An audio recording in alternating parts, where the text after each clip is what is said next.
সময় 1906 সাল।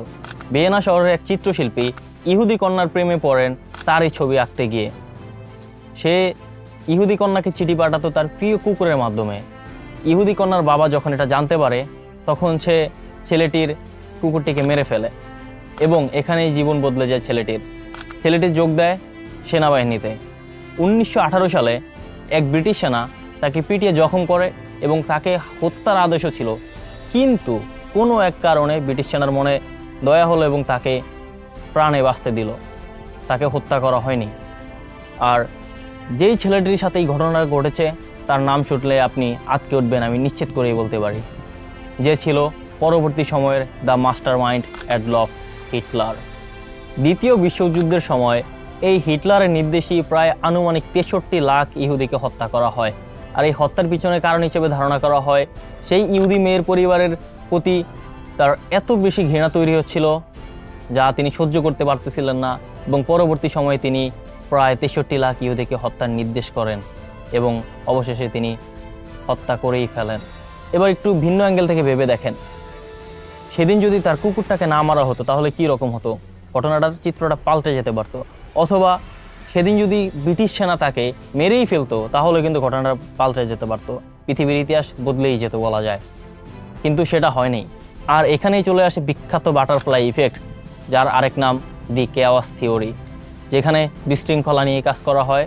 কোনো ঘটনার ক্ষুদ্রাতি ক্ষুদ্র কাজ ঘটনার শেষ পরিণতিকে উল্লেখযোগ্যভাবে পরিবর্তন করতে পারে, আর এটাকেই বলা হয় বাটারফ্লাই ইফেক্ট। তাহলে এখন প্রশ্ন আসতে পারে, এই বাটারফ্লাই ইফেক্ট কোথা থেকে আসছে, কে এর আবিষ্কারক এবং কোথা থেকে এই ধারণার উৎপত্তি হয়েছে? বিখ্যাত আবহাওয়াবিদ এডওয়ার্ড লরেন্স তার আবহাওয়ার পূর্বাভাস পুনরায় খতিয়ে দেখার জন্য তিনি দশমিকের পরে 6 সংখ্যার পরিবর্তে মাত্র 3টে সংখ্যা দিয়ে হিসাবটা কষেন এবং সে লক্ষ্য করেন এখানে বিশাল বিশৃঙ্খলা সৃষ্টি হয়েছে, যা দেখে প্রায় তিনি তাজ্জব বনে গেছেন। শুধুমাত্র 3টা সংখ্যা পরিবর্তন করেছেন, অথবা 3টা সংখ্যা কমিয়ে দেওয়ার জন্য এত বড় বিশৃঙ্খলা সৃষ্টি হবে তিনি ভাবতেও পারেননি। যেই 3টা সংখ্যা ছিল প্রায় শূন্যের কাছাকাছি, যা শূন্যের সমতুল্য বলাই চলে, কিন্তু এই ছোট্ট জিনিস, এই ছোট্ট শূন্যের কাছাকাছি সংখ্যাও কিন্তু বিশাল একটা পরিবর্তন বয়ে আনতে পারে। তো এই ঘটনার পরে তিনি প্রায় অনেক দিন ধরে ঘাটাঘাটি করেন, রিসার্চ করেন এবং দশমিক সংখ্যা সামনে পিছনে অথবা কমিয়ে বাড়িয়ে একটু চেষ্টা করে দেখেন। তিনি প্রতিবারই একটা জিনিস খেয়াল করলেন, তা হচ্ছে ক্ষুদ্র ক্ষুদ্র জিনিস আপনার বিশাল ইম্প্যাক্ট ফেলতে পারে আপনার পরবর্তী সময়ে, যা হয়তোবা এখন আপনি কল্পনা করতে পারবেন না অথবা আপনার চোখে বাঁধবে না, কিন্তু এটা ভবিষ্যতে আপনাকে রিমাইন্ড দিবে, ভবিষ্যতে রিমাইন্ডার এটা আপনাকে দিতে পারে। আর এখান থেকেই মূলত আপনার বাটারফ্লাই ইফেক্টের সৃষ্টি হয়েছে। আপনি যদি দৈনন্দিন ঘটনার দিকেও তাকান তাহলে কিন্তু আপনি এটার দিকে খেয়াল করতে পারবেন অথবা দেখতে পাবেন।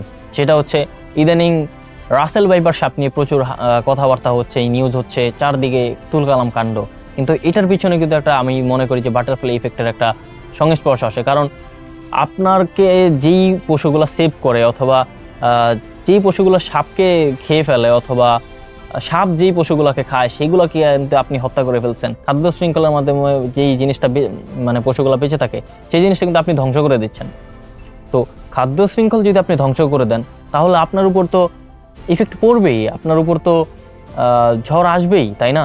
তো আপনি যেখানে খাদ্য শৃঙ্খল পরিবর্তন করে দিচ্ছেন সেখানে তো এটা আশা করা অস্বাভাবিক কিছু না, এটা চলে আসতেই পারে। তো এভাবেই আসলে বাটারফ্লাই ইফেক্ট কাজ করে। তো আজকের এই পর্যন্তই, আপনাদের সাথে আমার আবার দেখা হবে কোনো পরবর্তী কোনো ভিডিওতে। See you in the next video, bye by.